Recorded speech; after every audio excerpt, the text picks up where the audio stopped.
Oh, here we go again. Um, the unit this week covers, as all of them do, a lot of things. And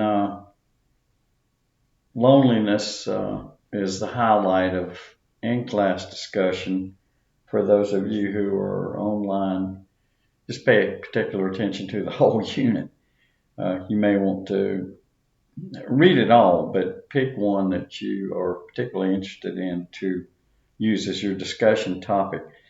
What I want to talk to you about in this lecture, and I'm going to only talk about one aspect of the whole unit for this week, week 4, and that's having to do with parental relationships. Many of you will find this familiar.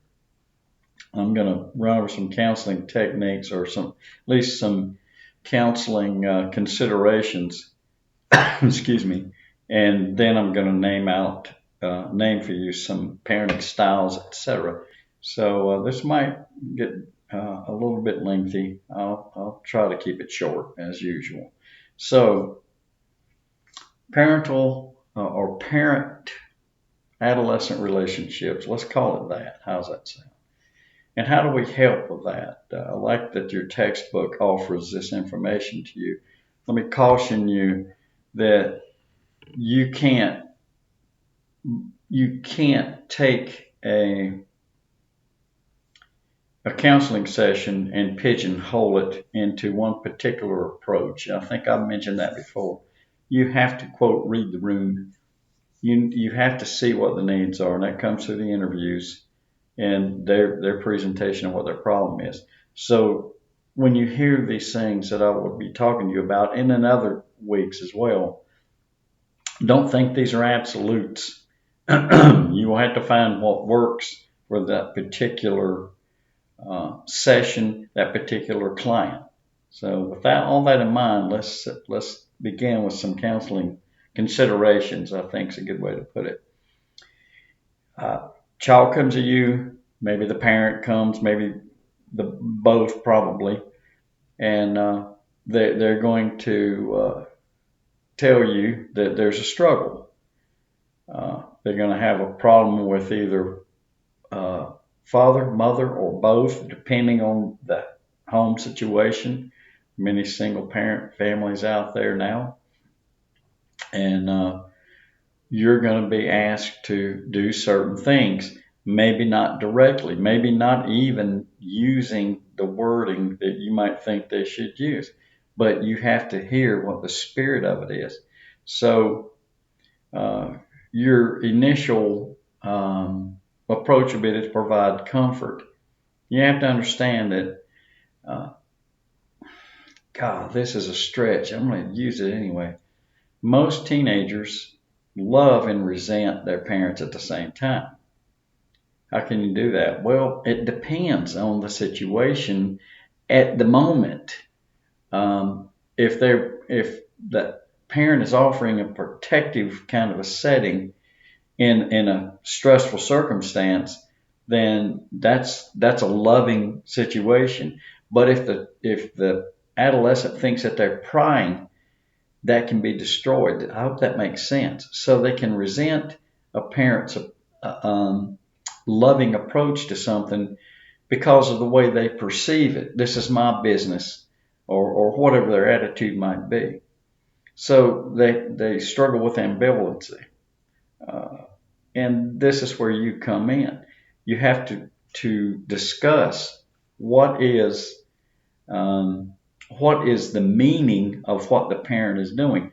What is the meaning of how the adolescent is viewing that attempt to do whatever the parent is doing? Comfort, discipline.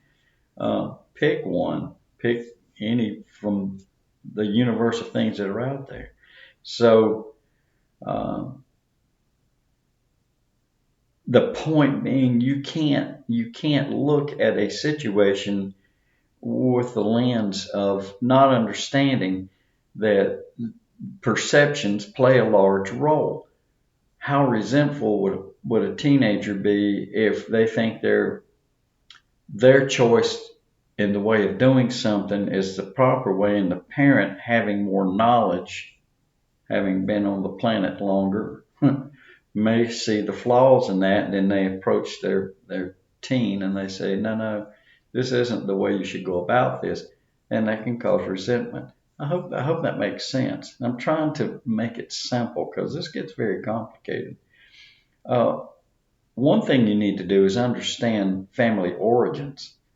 Uh, how does the history of the family, and by the way, how does the history of the culture, excuse me, factor into all this? So, um, some of the conflict comes from, and think of your own experiences, comes from the clash of culture. Now, I'm not talking about this massive change in culture. I'm talking about what we call modern, and viewpoints change because of that. So a modern view of something many times differs from the old folk way of doing things. So the teenager may blame the parent for not recognizing modern rules, if that makes sense. Uh, we don't do it that way. I've got a cold, by the way, so excuse the interruptions. We don't do it that way anymore, Mom and Dad. This is the way we do it now. And that causes a clash. And then you have to consider the approach the parent takes. What kind of a parent is this? So we have several categories. I'm not going to belabor these, but I'll run through them very quickly. And some of these you'll recognize in your own parents, and some may be foreign. Perfectionist parents. They don't see teenagers' efforts as being good enough, even though the teenager's doing the best they can. Um, so what does that do to a teenager? It demeans them. Rejecting parents. Some psychologists view these as the most damaging. Uh, they they condemn the child. I keep saying child. I know you know what I mean, teenager. They they direct their rejection at the teenager instead of the performance of the teenager. In other words, I'm trying to write a paper for history class, and I'm struggling. Rather than zero in on the performance, they zero in on their child and treat them as less than capable and almost in a condemning way. And on the other end of the scale, we have overprotective parents.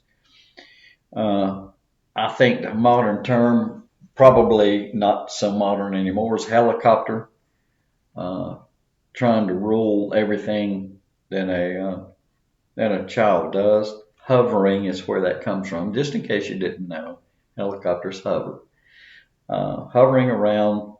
And what does that do? It creates in a teenager a feeling of inability, inadequacy. Overindulgent parents, just about as bad as a helicopter bunch.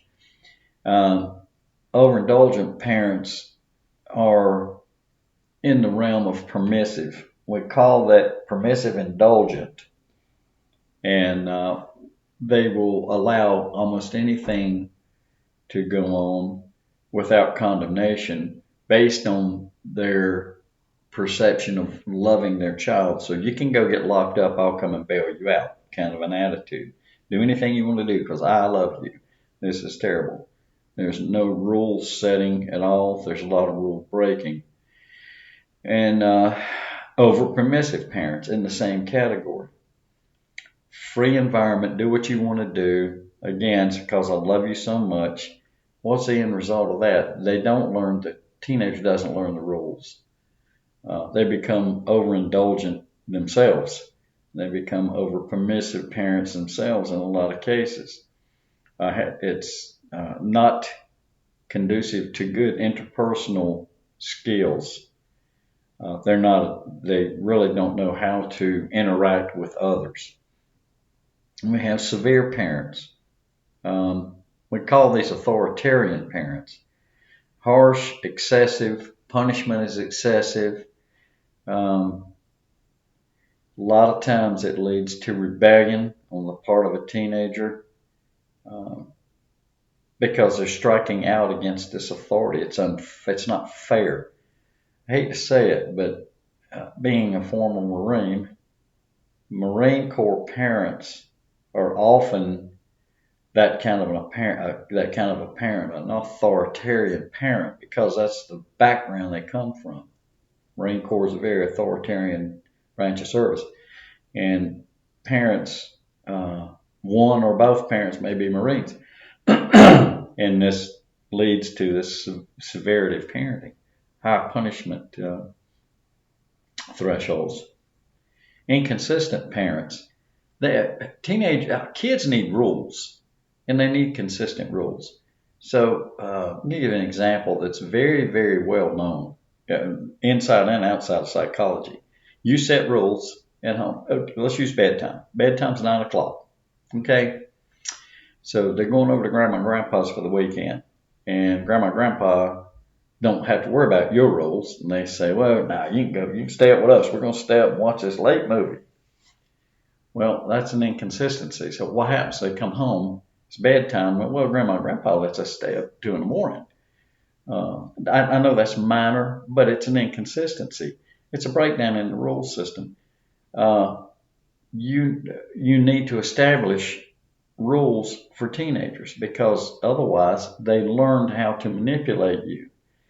And again, we're talking about overall relationship and these things leading to problems between parents and teenagers. And then we have others, double binding parents, so on and so forth. What should you do? Well, you should counsel. First of all, you should counsel parents into going to a parenting class. And you may even want to have the adolescents attend some sort of training as to how to deal with whatever kind of parent they're dealing with. Parents who go through parental training, this is rare, by the way, usually come out the other end a better parent, but you know what? It's not like taking a pill. You have to practice this stuff. So going to training, that's one way. Communication development. It's another thing you may do. Establish better communication skills. Rather than not listening while your child is trying to reach out for you because you think you know the answer, listen to what they have to say and react to it accordingly. Don't condemn the child before they have a chance to explain. Hope that makes sense. And then there's some family communication things that came out on the list, and we'll wrap it up with this. These things are pretty obviously common sense. Actions speak louder than words. I won't give you all of this as a long list. Be realistic. And we're talking about both parent and child. Be clear and specific. Try to be positive in communication. Be careful about assumptions. Keep discussions from turning into arguments. Very hard to do. Here's another one that's hard to do, particularly for both. Considerate and respectful. You have to respect the teenager too.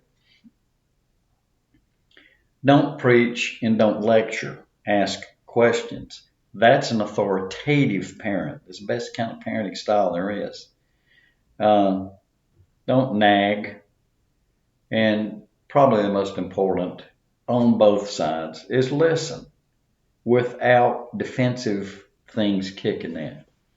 So you can probably come up with other things for your own list. But those are just some things that that you may want to consider if you were to be a counselor and you went into a counseling situation involving some difficulties between parents and children. And believe me, there's a million and one problems there. Okay, so a little bit longer than I wanted you to have to spend, but hope you got something out of that. I'll see you soon.